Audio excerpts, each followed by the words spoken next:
신명기 우리 21장입니다. 우리 21장 우리 1절 한 절 말씀 우리 같이 한번 보시겠습니다. 시작. 내 하나님 여호와께서 내게 주어 차지하게 하신 땅에서 피살된 시체가 들에 엎드러진 것을 발견하고 그 처죽인 자가 아멘. 우리 나머지 구절을 우리 또 중간에 가면서 같이 좀 읽도록 그렇게 하겠습니다.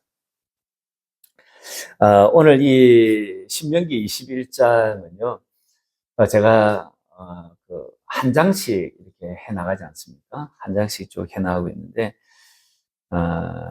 이렇게 한 파트마다 이렇게 좀 이렇게 다루어야 될 그런 주제도 있지만, 될 수 있으면 신명기 이 전체를 좀 통으로 보고자 하는 마음들이 제게 있습니다. 그래서 이렇게 한 장씩 될 수 있으면 이렇게 좀 많은 분량이지만 한 장씩 이렇게 해나가고 있는데요. 오늘 같은 신명기 21장은 이렇게 여러 다양한 규례들을 이 21장에 한꺼번에 담고 있는 거예요. 그래서 참 이 5토막을 한 주제로 엮어가기가 굉장히 곤란한 그런 본문입니다. 그래서 한편으로는 좀 까다롭기도 하고요. 그냥 이렇게 어떤 말씀이다라고 하는 것을 그냥 짚고 넘어가자고 하면 굉장히 쉬운 본문입니다. 근데 이제 그냥 짚고 가면 이제 다 주무시는 거예요. 중간중간 짚고 넘어가면 설명만 하고 넘어가면 이제 다 이제 주무시는 거예요. 그래서 그렇게 하지 않고 하자니 이제 좀 꽤 까다로운 그런 본문입니다. 그래서 먼저 다루고 있는 게 뭐냐니까, 피살된 거, 살인에 관한 거. 좀 유쾌한 주제는 아니에요. 유쾌한 주제는 아닌데, 그러나 이런 주제를 성경이 다루고 있다는 거예요. 그래서 1절부터 9절까지가 이제 피살된 시체, 피살된 사체를 어떻게 다룰 것인가에 대한 규례가 1절부터 9절까지 나와 있고요. 10절부터 해가지고 14절까지는 포로된 여자 중에 눈에 딱 들어오는 여자가 있는 거예요. 그래서 그 여자를 자기 아내로 삼고 싶을 때 그때 어떻게 되는가에 대한 규례가 또 10절부터 14절까지 담겨져 있습니다. 그리고 15절부터 해가 16, 17절은 불행한 아들의 장자권. 그러니까 두 아내가 있는데 한 아내를 사랑하지 않는 거예요. 그러니까 미워하는 아내의 자식인데 그 자식이 장자예요. 그럴 때 그 장자에 대한 규례의 말씀이 15, 16, 17절에 나와 있습니다. 그리고 18절부터 해서 21절까지는 패역한 아들, 때려잡아 죽일 아들, 그런 아들에 관한 규례의 말씀이 여기 들어가 있습니다. 그래서 이렇게 옛날에 했구나, 그런 생각이 듭니다. 지금도 이렇게 하면 아주 사회가 건강할 거라고 생각이 듭니다. 근데 이제 다종교 사회에 살고 있기 때문에 이렇게 하기가 이제 쉽지가 않죠. 그리고 또 하나는 이제 처형된 사체를 어떻게 처리할 건가에 대해서 22절, 23절에 다루고 있습니다. 이런 다양한 규례를 담고 있는 게 오늘 신명기 21장입니다. 그래서 이게 어떤 통일성을 갖는다는 게 학자들 간에도 굉장히 어려워하는 부분이고요. 그리고 이제 이게 또 설교자가 보기에도 이 어떤 맥락을 어느 하나의 어떤 흐름을 가져가기가 굉장히 힘든 그런 부분입니다. 그래서 그냥 이게 좀 파편적이지만 파편된 이 주제의 어떤 본문을 이렇게 좀 다룰 수밖에 없습니다. 그래서 먼저 좀 다루는 게 1절부터 9절의 내용인데 9절까지 내용이 가장 많기도 하고, 그러나 여기 안에 이렇게 복음이 들어가 있습니다. 그래서 이 부분을 가장 중점적으로 좀 다루겠습니다.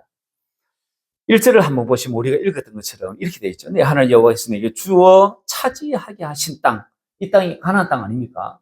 하나님께서 주어가지고 차지하게 한 그 땅에서 어떤 일이 생기냐니까 피살된 시체가 돌에 있는 거예요. 그러니까 피살된 시체니까 누군가에 의해 가지고 타인에 의해서 타인의 폭력이나 타인의 어떤 살인 도구로 인해 가지고 살인을 당한 것이에요. 그런 것이 하나님께서 차지하게 하신 그 땅에서 이런 일이 일어난 거예요. 아니, 하나님께서 찾아가지고 들어가게 하시고 살게 하신 그 땅에 이런 일이 있더라고. 그런데 이런 일이 있습니다. 그리고 이 장소가 어디냐니까 그 시체가 덜에 엎드러져 있는 거예요. 덜에 엎드러져 있다는 말은 사람의 손길을 닿지 않는 외진 곳에서 폭력이나 어떤 도구에 의해서 살인이 된 거예요. 그리고 더한 문제는 살인범을 알지 못하는 거예요. 이럴 때에 오늘 본문은 야, 그러면 이 범인을 어떻게 잡을 건가? 범인을 어떻게 색출하지? 그거에 관심을 가질 것 같은데 성경은 오늘 본문에는 그런 것에 관심이 없습니다. 어디에 관심이냐니까 이 시체를 어떻게 처리할 것인지에 대해서 관심을 가지고 있습니다. 그래서 오늘날에는 만약에 이제 이런 경우에 그렇게 자살이 아닌 타살의 흔적이 있고 범인을 특정하기 어렵고 CCTV도 없고요, 목격자도 없고요, 증거도 없을 때 과학 수사대도 어떻게 범인을 찾지 못하는 그러한 경우, 그리고 이 사람 외진 들에서 죽은 거예요. 그럴 때 오늘날 같은 경우는 이런 게 이제 대개 이제 미제 사건으로 남는 거예요. 이럴 때 우리나라에서는 연고자가 이렇게 있을 수도 있지만 없는 경우도 이제 들어 있지 않습니까? 그럴 때 연고자가 없는 시체를 발견했을 때 그때 이제 공무원들이 이제 물이 찍어내리는 무연고자의 시체는요, 대개 이제 우리나라 같은 경우는 화장을 한다고 해요. 화장을 하고, 그걸 이제 10년간 보관을 하는 거예요. 10년간 보관했음에도 불구하고 연고자가 나타나지 않았을 때는 이제 그 이후로는 이제 영구 봉안을 한다고 그래요. 근데 요즘 이제 이런 일이 생기잖아요. 이런 일이 생기면 그 시체에 관여하지 않겠다라고 하는 사람들이 대부분이라고 합니다. 가족, 친척이라 할지라도 서로 연락을 끊고 살아가는 사람들이 우리나라, 우리 사회의 70%는 된다. 70%. 가만 보니까 저희 가족도 그런 거예요. 저희 친척도 연락을 끊고 살아가는 가족이 진짜 상당히 많구나. 그런 생각이 제가 들더라고요. 제가 이 통계를 보면서 제가 그런 생각이 드는 거예요. 그래서 요즘 이런 문제가 이렇게 발생을 하잖아요. 그럼 가장 이제 핫한 주제가 뭐냐니까 누가 이 사체를 처리해 줄 건가? 거기에 가장 공무원들이 주안점을 두고 있다고. 다른 데로 그다지 관심이 없어요. 범인? 워낙 미제 사건들이 많기 때문에 그냥 또 하나의 미제 사건으로 두는 경우가 많답니다. 그렇다면 이제 한 300년 전에 이제 이런 일이 생겼을 때 그때는 어떻게 했을까요? 우리가 이제 사극을 봐가지고 이제 흔히들 이제 그런 이제 영상이 들지 않습니까? 사또가 이제 신임 사또가 부임을 한 거예요. 그래가지고 이제 리셉션을 하는 것이죠. 이 리셉션을 하면서 이제 술을 거나하게 든 거예요. 그리고 이제 사또가 침실에 들지 않습니까? 그 침실에 들어 한참 자다가 으 하면서 이제 원혼이 나타나는 거지. 원혼이 나타나가지고 사또 그래서 나의 원한을 좀 풀어달라고 막 그 원혼이 이제 청을 하지 않습니까? 밤새 이 원혼 때문에 시급을 한 이 사또가 그다음 일어나가지고 취하는 대처방 어떤 대처를 하냐니까 보통 보면 이제 49제를 지내지 않았어 그러나 천도제를 지내지 않았어 그러나 그래서 막 천도제를 지내려고 한다든지 49제를 막 지내려고 한다든지 그렇게 해가지고 맞아 그런 이제 어떤 그런 이제 대처를 하는 것이 그런 대처를 할 때에 보통 우리가 영상에서 본 바로는요 이 원망 어린 이 혼을 어떻게 달래주기 위한 어떤 조치를 취하기보다는 이 원혼이 어떻게 이성에 살고 있는 나에게, 이성에 살고 있는 우리에게 해악을 끼치지 않도록, 어떻게 우리를 괴롭히지 않도록 하는데 주안점이 가져 있는 거예요. 되게. 무당이나 불교에서 이 원언을 달리기 위해서 더 좋은 곳, 극락이나 갔으면 좋겠다라고 관심을 가질 법하잖아요. 근데 대부분 우리가 본 영상으로는 그런 경우가 거진 없다고 해요. 대개는 저 원언이 이성에 사는 내게 해코지를 하지 않도록 하는데 관심이 있습니다. 가만 생각해 보면 그렇죠? 그렇습니다. 그래서 똥밭에 굴러도 이성이 좋다고 하잖아요. 정승사자가 죽으면 뭐 하냐는 거예요. 그래서 이성에서 개로 사는 게 오히려 더 좋은 거예요.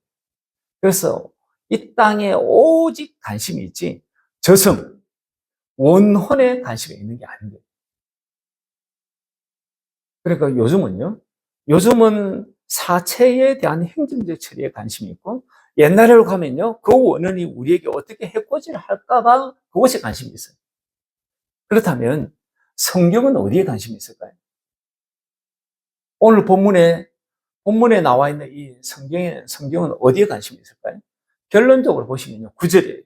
9절 한번 보시죠. 21장 9절에 보니까 9절 한번 같이 한번 읽어볼까요? 같이 한번 읽겠습니다. 시작. 너는 이와 같이 여호와께서 보시기에 정직한 일을 행하여 무죄한 자의 피 흘린 죄를 너희 중에서 제할지니라. 그리고 죄 없는 사람이 피로 흘린 죄를 이스라엘 공동체 가운데서 없애는 데 관심이 있어요. 다시 말하면 죄를 처리하는데 성경은 관심이 있다는 거예요. 죄 처리하는 거. 범인을 어떻게 잡고 어떻게 책출하는가에 관심이 있는 것이 아니라 이 시체를 처리하는 데 있어 가지고 재문제까지 처리하는 데 성경에 관심이 있더라라고 하는 거예요. 하나님이 이러한 피살된 시체에 대해서 어떻게 이스라엘 공동체가 처리하기를 원하실까요? 이것을 보면요, 죄에 대한 하나님의 처리 방식을 보게 돼요. 2절 3절 한번 보시죠. 2절 3절 같이 한번 읽어볼까요? 2절 3절 같이 한번 읽어보겠습니다. 시작. 너희의 장로들과 재판장들은 나가서 그 피살된 곳에 사방에 있는 성읍의 원건을 잴 것이요, 그 피살된 곳에서 제일 가까운 성읍의 장로들이 그 성읍에서 아직 부리지 아니하고 멍에를 매지 아니한 암송아지를 취하라고 그렇게 말씀해요. 그리고 제일 가까운 성읍의 장로들, 재판장들, 그 사람들이 성읍 어느 성읍이 가장 가깝지? 그것에 가지고 가장 가까운 성읍의 장로, 재판장들이 부리지 않고 멍에도 매지 아니하는 암송아지 하나를 취하라고 이야기하는 거예요. 그리고는 4절이에요. 4절 한번 보시죠. 같이 읽겠습니다. 시작. 그 성읍의 장로들이 물이 항상 흐르고 갈지도 않고 씨를 뿌리지도 않은 골짜기로 그 송아지를 끌고 가가지고 그 골짜기에서 그 송아지의 목을 꺾을 것이라고 말씀해요. 물이 항상 흐르고 갈지도 않고 씨를 뿌리지도 않는 그런 골짜기를 찾아가지고 거기서 송아지를 목을 꺾으라고 이야기를 하는 거예요.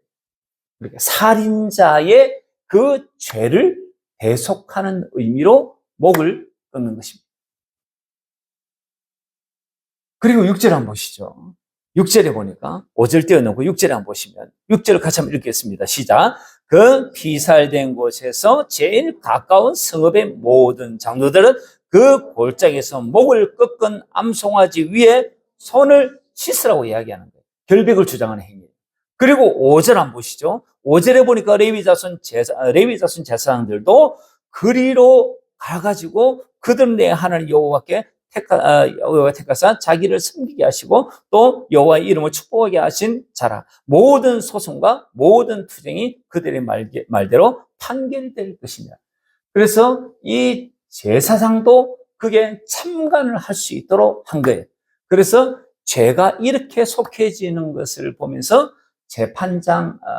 그 제사장이 죄가 이제 속죄되었다라고 하는 것을 확인하는 이 일을 제사장으로 하여금 하게 했던 것입니다. 별 재미없죠. 이렇게 지금 성경이 지금 이런 말씀을 지금 하고 있는 거예요. 이게 신명기에 나와 있는 규례의 말씀이에요. 오늘날 이거 그래서 어쨌다고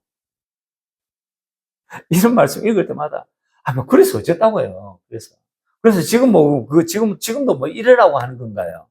우리 이렇게 하지 않은 거 다 아는 거예요.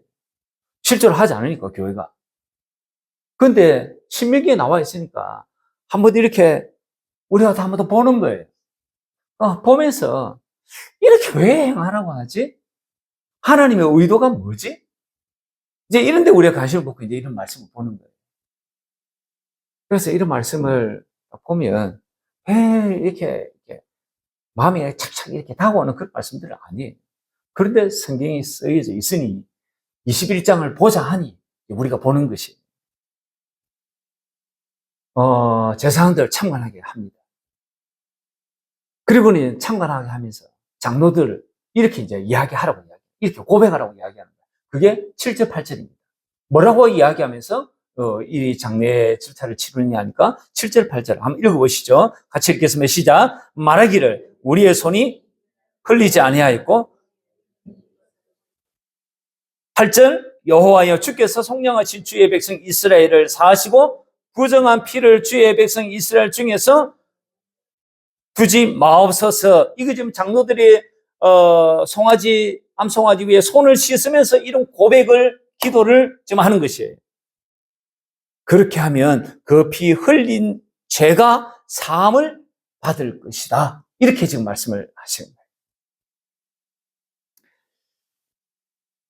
그러니까 이렇게 해야 피의 책임에서 벗어날 수 있게 될 거다라고 하는 거예요. 성경은 이 시체를 통해 가지고 이스라엘 공동체 내에 무고한 자의 피가 이스라엘 공동체 안에 흘러가지고 죄로부터 속박을 당하게 한다거나 죄의 책임을 지지 않도록 하나님께 지금 하시는 조처예요. 그 피에 대해서 다르게 말하면요, 반드시 그 공동체가 그 사람이 피를 흘린 그 사람이 이 피의 대가를 치러야 되지만 그 사람은 지금 특정할 수 없고 알지 못하니 그렇다면 공동체가 이스라엘 사회가 이스라엘 국가가 그렇게 대신 그 피의 대가를 지불하라고 하시는 것입니다. 그래서 암송아지로 대신 속죄하도록 그렇게 한 것입니다. 우리는 여기서 사람의 생명이 죽은 죄값은요, 기어코 받아내시는 하나님을 보는 거예요.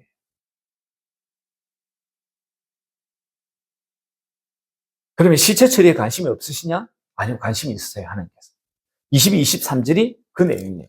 22, 23절 같이 한번 읽어볼까요? 시체 처리. 이 시체는요, 처형된 시체예요. 처형된 시체 어떻게 처리하는가에 하나님 관심이 있으세요. 22, 23절 같이 한번 읽어보겠습니다. 시작. 사람이 만일 죽을 죄를 범함으로 너가 그를 죽여 나무 위에 달거든 그 시체를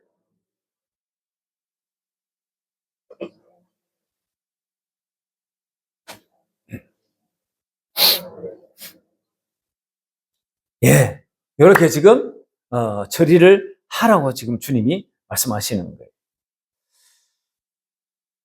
그냥 밤새 처형된 시체라도 그냥 놔두면 밤에 이렇게 짐승이나 새들이 와가지고 시체를 훼손을 하는 거예요. 그래서 시체가 훼손당하지 않도록 이런 조치를 취하는 거예요. 이거 지금 처형된 시체예요. 그러니까 범법자의 시체예요. 범법자의 시체도 이렇게 훼손당하지 않도록 주님께 처리하는 방법을 일러주셨다면 피살된 시체는 더더군다나 하나님께서 관심을 가지시겠죠. 훼손당하지 않도록 조치를 한 것입니다.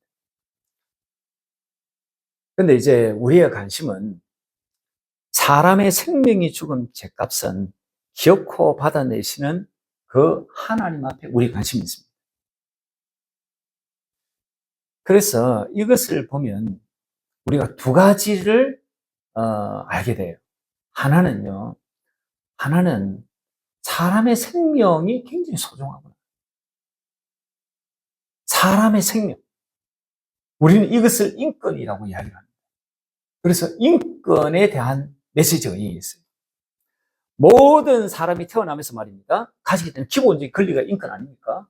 그 사람은요, 종교, 그 사람은 성별요, 그 사람은 나이요, 그 사람은요, 인종, 국적과 상관없이 인간으로서의 존엄성을 가질 수 있는 권리. 그게 인권이지 않습니까? 그 사람은 자유롭게 살아갈 권리가 있는 게 그게 인권입니다. 근데 이 사람 타살이 되는 거예요. 어느 누구든지 타인의 생명을 앗아갈 권리는 그 누구에게도 없습니다. 있다면 오직 한 분이겠죠. 그 생명을 주신 분. 그분이 누구냐고 성경이 말씀하고 있냐니까 그분은 하나님이시다고 이야기를 해요. 그래서 사람 생명에 대한 책임은 그 사람 생명에 대한 주권은 하나님 그분에게 있습니다. 그 어떤 사람에게도 있지 않아요. 세상에서 말하는 인권하고 성경에서 말하는 인권의 차이가 여기에서 출발합니다. 이 생명을 누가 줬느냐에 딸려 있는 것입니다. 부모가 줬다라고 생각을 한다면 그 사람은요, 인본주의로 흘러갈 거예요. 그래도 다행이죠. 내 생명을 부모님이 주셨구나. 그래서 그 부모를 공경거리도 하게 되니까.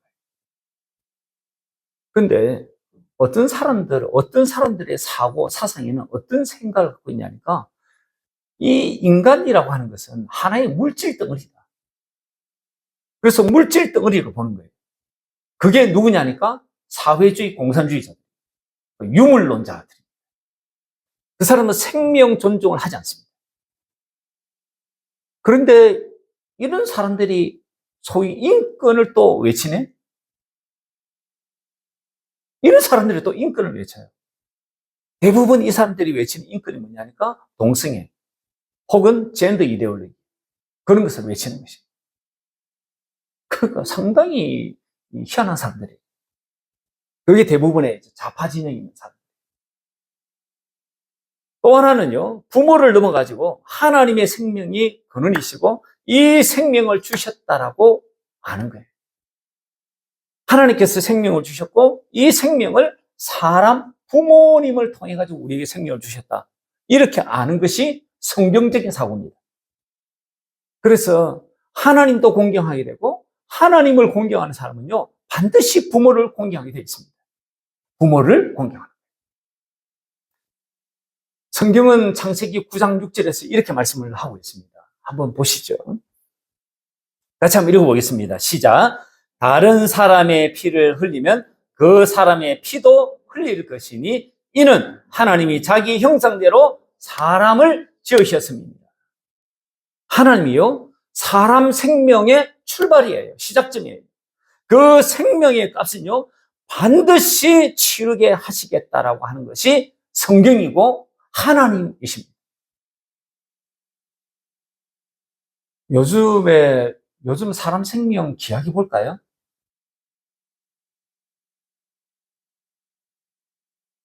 왜 사람 생명 귀하게 보지 않을까요? 워낙 간접 체험을 많이 해가지고, 워낙 영상, 영화, 비디오, 그 다음에 어떤 게임, 요즘 아이들이 이렇게 하는 게임 대부분요, 전투 게임이에요. 그 전투에 나오는 게 누구냐니까 다 캐릭터가 사람이에요. 그러니까 사람 죽이는 것을 늘 게임으로 연습하고 있는 거예요. 그러다 보니까 사람 죽이는 것을요, 그렇게 큰 죄도 여기지도 않는 것 같고, 그거 그렇게 존귀하게 여기지 않는 듯한 느낌이 굉장히 강해요. 자기도 모르게 이제 학습이 그렇게 됩니다. 근데 하나님은요, 생명의 피값은 반드시 주님께서 치르게 하십니다. 요즘 인권함에 등장하는 게 동성애 젠더 이데올로기입니다. 남성, 여성 외에 자기 인식에 따라가지고 또 다른 성이 있다라고 주장하는 거예요. 정확히 이야기하면요, 자기가 즐기고 싶은 성적 취향에 따라가지고 가지게 되는 성이 있다라고 하는 거예요. 그걸 인정해 달라는 거예요. 이건요, 타락한 인간이 만들어낸 인권인 거예요. 이건 인권도 아니에요. 내가 어떤 성적 취향이 독특한데, 내가 어떤 성적 취향이 어린아이만 보면, 어린아이 여자아이만 보면 내 성이 그냥 들끓어. 이건요, 이 병자지. 이게 무슨 성적 취향을 내가 인정해 달라고 하는 거예요. 아동에 대한 조두순을 인정해 달라는 거예요. 여러 성적 취향이 여러 취향 중에 그런 취향이 있다. 이런 건 피 거꾸로 섰죠. 이게 동성애자들, 젠더 이데올로기, 퀴어 축제하는 그 그 사람들이 주장하는 것이에요. 제가 이건 한쪽에서 지금 제가 너무 이게 센 부분들만 이야기했습니다. 그들이 하는 그럴싸한 주장도 해요. 그럴싸한 주장도 해요. 목사들 가운데도요, 그게 동조하는 사람들이 있어요. 근데요, 우리나라에서 행해지는 차별금지법, 뭐 또 다른 이름으로 평등법 이렇게 나오는 것은요, 오히려 평범한 사람에 대한 차별이에요. 평등한 사람. 우리와 같은 사람들에 대한 차별이 요즘 나오는 차별금지법, 뭐, 진보당에서 이야기하는 뭐 평등법 이런 것들. 그래서 이런 것에 대해서 저와 여러분이 말은 굉장히 그럴듯하잖아요. 차별 금지하는 거 얼마나 좋아요. 평등하게 지내자는데 평등법 얼마나 좋아요. 근데 내용을 파고 들어가 보면요. 여러 한 100가지 말들 중에요. 99가지는요. 좋은 말들. 근데 한 가지 독소조항이 다 있어요. 그 한 가지를 면밀하게 보지 못하면 그냥 우리도 그게 도단치게 돼 있어요. 오늘 본문을 보면서 1절에서 9절 내용을 보면서 또 하나 보는 게 뭐냐니까 사람이 생명이 죽은 이 죄값을 기어코 받아내시는 하나님을 보면서 우리의 죄값은 어떻게 되는지 이런 생각을 하게 돼요. 그럼 나의 죄는, 나의 이 죄에 대한 값은 어떻게 치르지? 이 죄값 반드시 주님께서 받으실 텐데. 내가 사람은 죽이지 않았지만, 그러나 내가 지은 죄가 만만치 않은 거예요. 아니, 사실은 십계명을 쭉 통해서 보면요. 이 레위기에서의 말씀에 의하면요. 나도 만만치 않은 죄를 지은 거예요. 나도 죽어도 골몇 번 죽을 죄를 지었을 때. 안식을 어기면요. 옛날에 죽음이었던 거예요. 그의 이제 전통을 이제 많이 이제 개성한 게 주일 아닙니까? 뭐 그렇다고 주일이 안식은 아니지만. 예, 우리의 죄가 어떻게 치우지? 오늘날 우리에게 여전히 이 짐승의 피가 필요한 건가? 아니라는 거 우리 다 아는 거예요. 예수님께서 십자가에 죽으심을 단번에 이 죄값을 다 치렀다는 걸 우리 아는 거예요. 그게 베드로전서 3장 18절, 로마서 6장 10절에 다 말씀하고 있는 거예요. 이 말씀에 가장 인상 깊죠? 히브리서 9장 28절 말씀 한번 보시겠습니다. 같이 한번 읽어보겠습니다. 시작. 이와 같이 그리스도도 많은 사람의 죄를 담당하시려고 단번에 들이신 바 되셨다라고 말씀하는 거예요. 예수님께서 많은 사람의 죄를 대신해서 단번에 십자가에 죽으신 것이에요. 그래서 제사함의 은혜를 우리가 누리는 거예요. 그런데 아니습니까? 제사함을 받게 고 천국 갈까요? 아니요, 천국 못 가요. 그래서 그 다음 구절이 나오는 거예요. 그 다음 한번 읽어보겠습니다. 들으신 바 되셨고, 그 다음에 구원에 이르게 하기 위하여 죄와 상관없이 자기를 바라는 자들에게 두 번째 나타나십니다. 구원에 이르기 위해서는요, 그 사람 속에 반드시 주님이 두 번째 나타나셔야 한다라고 하는 거예요. 주님이 계셔가지고 주님이 내 안에서 나타나셔야 한다는 거예요. 그래야 구원에 이르는 것이에요. 그게 내 안에서 말씀하시고는 나타나는 것이에요. 저런 말씀요, 히브리서 9장 28절은요, 두 번째 언약, 새 언약을 이해하지 못하면요, 저거요, 난해 구절이에요. 난해한 구절이에요. 그럼 어떻게 내 죄는 용서받을 수 있을까? 이게 먼저 돼야 되거든요. 이거 굉장히 중요하거든요. 내 죄 어떻게 용서받을 수 있을까? 여러분, 죄가 있어서는 천국에 갈 수 없어요. 죄 있으면 천국 못 가요. 왜냐하면요, 그분이 내 안에 들어오실 수 없기 때문에. 그 예수님이 예수의 영으로 오십니다. 성령님으로 내 안에 들어오시면요, 내가 천국에 갈 수도 있고, 내가 천국에 되어 살 수도 있게끔 하십니다. 그래서 반드시 죄가 처리되어야 합니다.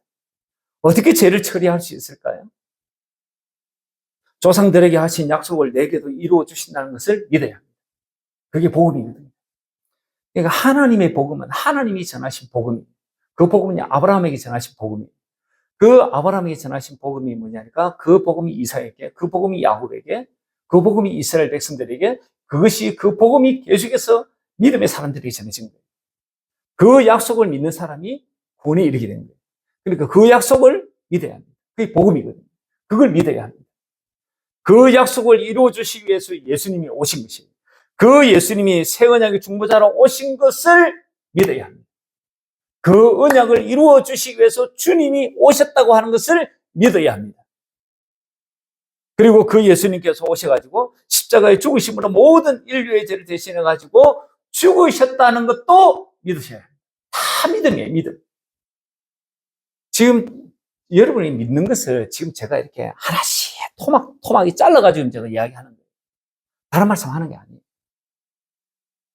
그 죽으실 때 내 죄도 그게 있는 거예요. 그래서 내 죄를 위해서 주님이 죽으셨다는 것을 믿으셔야 합니다. 그러니까 날 위해 죽으셨다는 것을 믿으셔야 된다. 그 말씀입니다. 이제 하나님께 기도합니다.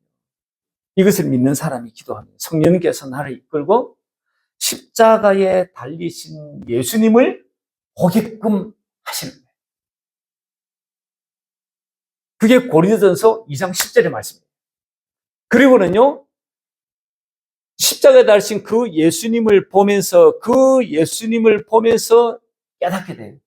주님의 사랑을 깨닫게 돼요.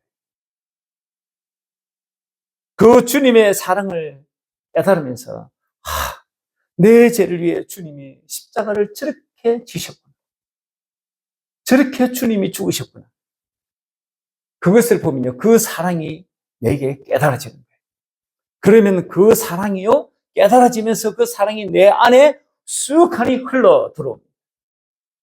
그래서 다른 사람을 몰라도요, 자기는 아는 거예요, 자기. 이래야 주님이 우리 속에 들어오셔서 역사하실 수 있으시답니다. 이 은혜가 저와 여러분이 신앙생활 하는데 넘어야 할 가장 중요한 말씀이 실제가 되는 시간이에요. 이게 가장 중요해요. 이룰 수 있기를 주의 이름으로 축원합니다. 많은 사람이 그러시겠지만 그러나 그렇지 않은 사람이 한두 사람이 있을 수 있습니다. 기껏 열심히 나는 열심히 교회를 다니는데 그 사람 나중에 주님이 너 모른다. 이러면 진짜 골치 아픈 거예요. 이런 말 하면 속이 조금 이렇게 편하지 않는 분도 있을 거예요. 그러나 지금 편하지 않는 게 훨씬 나은 거예요. 아직은 기회의 때니까.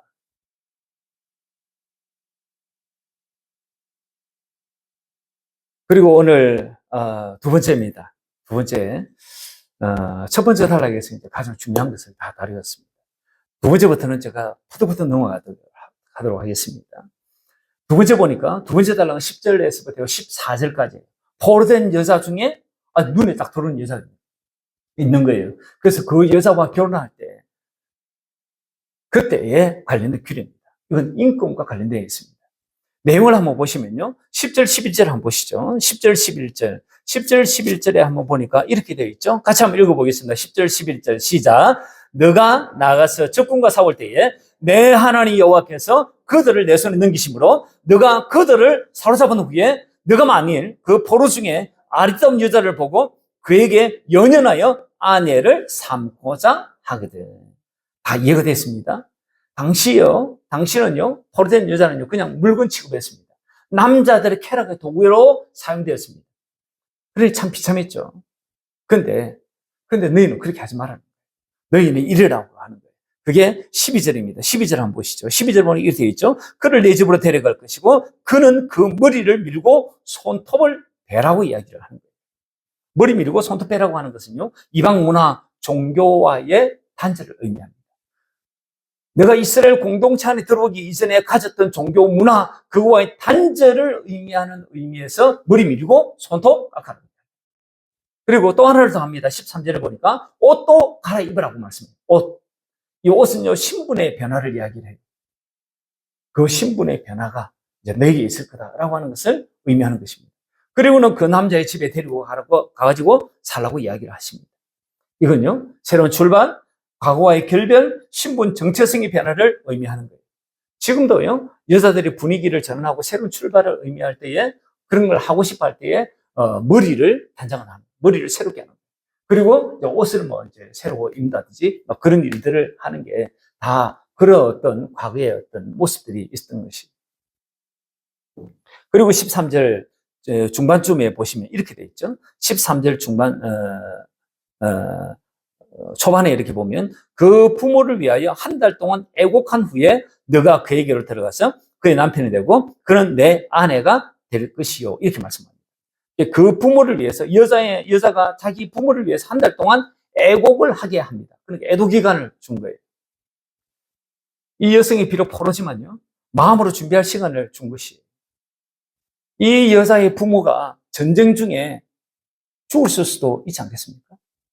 전쟁 중에 죽었다는 것은 지금 이 남자가 자기를 아내로 취하려고 하는 이 남자가 죽였을 수도 있고요. 이 남자의 친척이 내 아버지 부모님을 죽였을 수도 있는 거예요.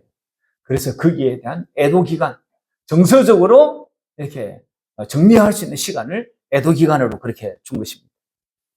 이제 이혼을 적고 이 아내가 되기 때문에 마음으로도 정리할 필요가 있습니다. 이 포로된 여성에 대한 존중입니다. 그리고 14절에 보니까요. 14절 같이 한번 읽어볼까요? 14절 같이 한번 읽어보겠습니다. 시작. 그 후에 내가 그를 기뻐하지 아니하거든 그의 마음대로 종으로 의지 말지니라 라고 말씀을 합니다. 살다 보면 마음이 변할 수 있지 않습니까? 이혼할 수도 있지 않겠습니까? 고대 사회에서 그런 일들이 흔했던 일들이에요. 그럴 경우에 실컷 아내로 그렇게 살아가다가 막 마음이 변해가지고 마음에 안 든다고 여자를 다시 종으로 파는 경우들이 거다했던 거예요. 그러나 너희는 그렇게 하지 말라고 말씀하고 있는 것이죠. 여전히 이스라엘의 여인으로 신분과 지위를 유지시켜 주라는 거예요. 너희들이 요단강을 건너 건설할 이스라엘 공동체는 바로 이런 공동체여야 한다라고 합니다. 그리고 그 다음 구절을 한번 보시죠. 15절부터 17절까지는요. 이 불행한 아들의 장자권과 관련된 글입니다. 한번 보시죠. 15절 한번 보시죠. 15, 16, 17절 같이 한번 읽어보겠습니다. 시작. 어떤 사람이 두 아내를 두었는데 하나는 사랑을 받고 하나는 미움을 받다가 그 사랑을 받는 자와 미움을 받는 자가 둘 다 아들을 낳았다 하자.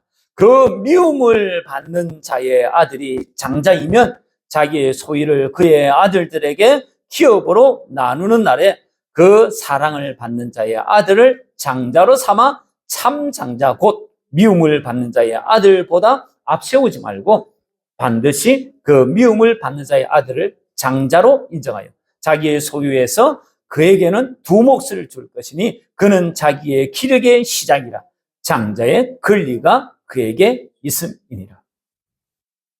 어떤 사람이 아내가 둘 있는 거예요. 근데 미워하는 아내의 아들이 장자예요. 남편 입장에서는 사랑하는 아내의 아들을 장자로 세우고 싶은 마음이 있는 거예요. 근데 성경은 그렇게 하지 말라고 이야기합니다. 네가 탐탁치 않게 여기는 아내의 아들 중에 장자가 있으면 그것을 장자로 인정해 주라는 거예요. 그래서 장자에게 주는 몫이 원래 이제 아들이 5 있으면 이 재산을 이제 n분의 1로 하는 것이 5분의 1로 하는 거예요. 근데 장자는 이 n분의 1을 한 번 더 주는 거예요. 그 2배로 주는 거예요. 그게 장자의 몫이에요. 그러한 장자의 권리 몫을 이 아들에게 주라고 이야기를 하는 거예요. 야곱에게 두 아내가 있었죠. 하나는 레아고 하나는 라헬이에요. 누구를 사랑했습니까? 라헬을 사랑합니다. 레아를 그렇게 사랑하지 않았던 거예요. 근데 레아의 아들 중에 장자가 나와요. 그래서 그 장자에게 장자권을 줘요. 그래서 준 장자가 누구냐니까 레아의 아들, 넷째 아들인 유다에게 줘요. 원래는 첫째 아들 르우벤에게 줘야 되는데 르우벤이 결함이 있어요. 아버지 여자를 불륜을 했거든요. 그래서 자기 탈락. 시몬과 레위가 둘째, 셋째예요. 이 둘째, 셋째도 탈락. 폭력성, 분노 이런 것이 심해가지고 탈락이에요. 하나님께서 안 된다. 쟤들 분노가 심해가지고 안 된다. 화를 자주 내가 안 된다. 이 혈기를 부리고 안 된다. 폭력성이 지나쳐서 안 된다. 그래서 시몬과 레위도 탈락을 시켜요. 그 다음에 넷째가 누구냐 하니까 넷째까지도 레아의 아들이에요. 그 넷째 아이가 누구냐면 유다예요. 그래서 유다에게 장자권이 물려지는 거예요. 하나님의 규가 왕권이 유다의 자손에게서 떠나지 않을 것이다. 하나님께서 그렇게 야곱을 통해서 유다를 축복하신 거예요. 그래서 다윗도 유다의 후손으로 오고 예수님도 유다의 후손으로 오시는 것입니다. 뭘 보여주시냐면요. 사랑받지 못한 아내의 심정을 주님이 아시는 거예요.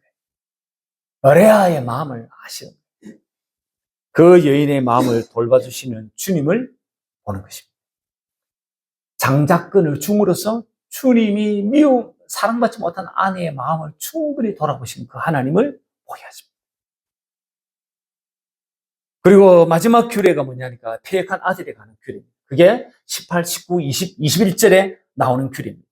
18절 한번 보시죠. 18절 같이 한번 읽어보겠습니다. 시작. 사람에게 완악하고 그 패역한 아들이 있어 그의 아버지의 말이나 그 어머니의 말을 순종하지 아니하고 부모가 징계하여도 순종하지 아니하거든. 완악하고 패역한 아들이 있어요. 완악하고 패역한 아들은 어떤 아들이냐니까 부모 말 듣지 않아요. 아버지가 하는 말 듣지 않고 애미가 하는 말 순종하지 않아요. 그런 아들을 일컬어서 완악하고 패역한 아들을 이 꼴이에요. 이 꼴은. 징계해도 순종하지 않아요. 이런 아들 19, 20절 또 한번 보겠습니다. 같이 한번 보겠습니다. 그의 부모가 그를 끌고 성문에 이르러 그 성읍 장로들에게 나아가서 그 성읍 장로들에게 말하기를 우리의 이 자식은 완악하고 패역하여 우리 말을 듣지 아니하고 방탕하고 술에 잠긴 자라 하면 부모가 성읍 장로들이 고발하는 완악하고 패역한 이 자식이라고. 부모 말 듣지 않는다고. 순종하지 않는다고. 이놈 날마다 방탕하고 그리고 술에 날마다 잠긴다고. 그래서 성읍의 장로들에게 그 사회의 어른에게 고발을 해버려요. 그러면 21절과 같이 합니다. 21절 어떻게 하느냐요? 같이 한번 읽어보겠습니다. 그 성읍의 모든 사람들이 그를 돌로 쳐 죽일 것이요. 이같이 내가 너희 중에서 악을 제하라. 그리하면 온 이스라엘이 듣고 두려워하리라. 성읍 사람들 모두 돌로 쳐 죽이라고 말씀합니다. 이런 아들을 둔 부모의 마음을 아시는 주님이십니다.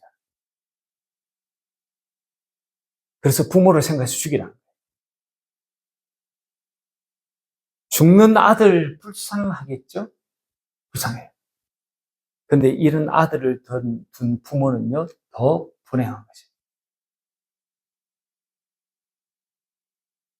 이런 아들을 둔 부모의 책임이 크다고 할 수 있겠죠? 크다고 할 수 있을 겁니다. 근데 이 아들요, 이제 장성한 거예요. 부모가 어떻게 키웠던 간에 자기 인생을 자기가 책임질 나이가 된 거예요. 근데 이 아들이 완악하고요, 해역하고요, 방탕한 것이에요. 방탕은요, 은혜가 은혜로 컨트롤되지 않는 것을 방탕이라고 해요. 저 사람은 하나님의 은혜가 컨트롤되지 않는다. 그런 사람 방탕한 것이에요.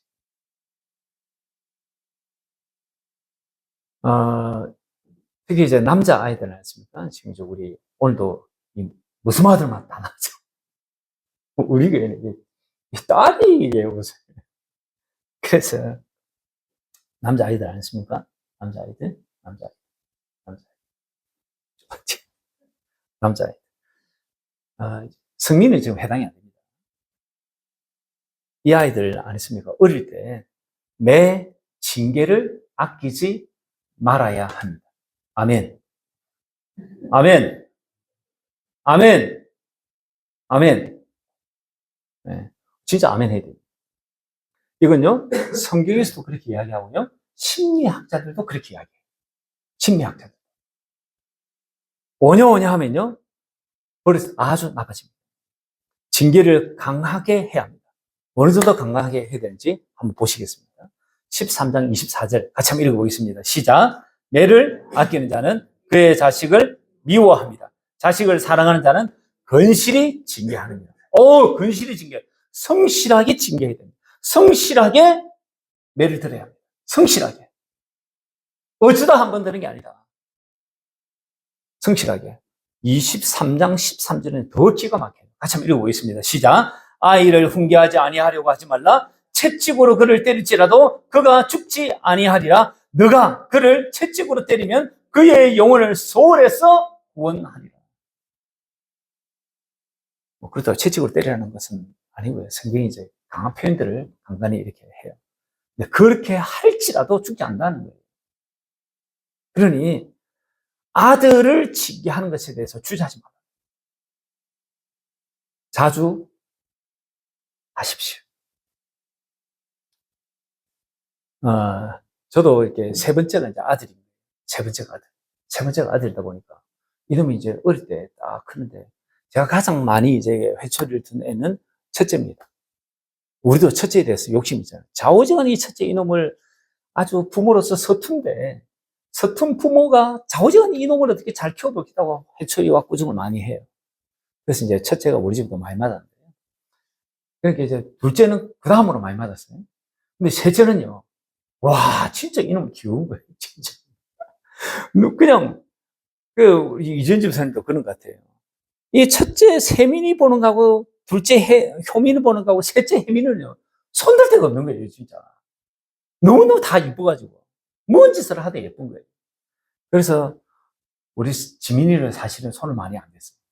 근데 제가 손을 한번 댈 때는 아주 그냥 종아리에 그냥 핏줄이 서도록 제가 때렸습니다. 성경은 그렇게 하라고 이야기합니다.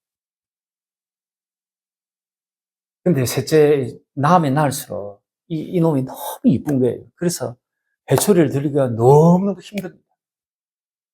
한번 손을 대면요, 마음이 너무너무 아픕니다. 너무너무. 그런데 성경은 그렇게 하라고 이야기합니다. 그 영혼을 구원하는 일이기 때문에 그렇다. 딸아이는 너무 징계를 하면요, 이 아이가 상처가 깊으신다고 해요. 제가 이게 잘 몰랐어요. 이거 심리학자들이 하는 말이에요. 그래서 이 딸아이들은요, 많이 이렇게 징계하면 안 된대요.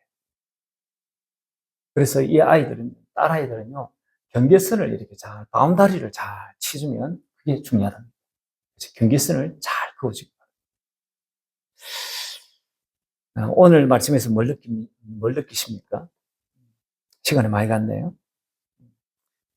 기우에 빠진 내부리의 사람들, 세상과 다르게 대우하라는 거예요. 특히 전쟁 중에 포로된 이 아내 취할 때 존중하라는 거예요. 물건 취급하지 말라는 거예요. 아내 취급하라는 거예요. 타살된 사람의 시체를 보면서 사체에 대한 행정의 처리에 관심 가지 말고, 고심하지 말고, 옛날처럼 그 원혼이 우리에게 어떻게 해코지를 할까봐 관심 가지 말고, 죄 없는 사람의 피를 흘린 이 죄를 우리가 어떻게 해야 하는가. 즉, 죄를 처리하는 데 관심을 가지라고 말씀합니다. 그러면서 우리의 죄, 나의 죄는 어떻게 시청을 받을 수 있는가 관심을 가져야 한다는 거예요. 왜냐하니까 우리 하나님은 죄값은 기어코 받아내시기 때문에 그렇습니다.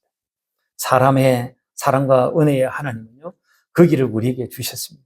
예수님 십자가에 죽으심이 그 길입니다. 성은영의 중보자로 오신 예수님 믿고 성령으로 십자가의 그 예수님을 보고 그 십자가의 예수님의 사랑을 성령으로 깨닫는 것입니다. 그러면 자기가 죄시심을 받았다는 것을 알아요. 그런 사람이 자기 주변에 예수님의 그 사랑을 흘려보내는 것입니다. 그것이 우리가 사는 이 사회에 선한 영향력을 끼치고 이 사회가 변화해가는 것입니다. 이게 성경이 말씀하는 사회를 변혁시켜 나가는 방법이에요. 바로 이 은혜가 저와 여러분과 있으시기를 주의 이름으로 축원합니다.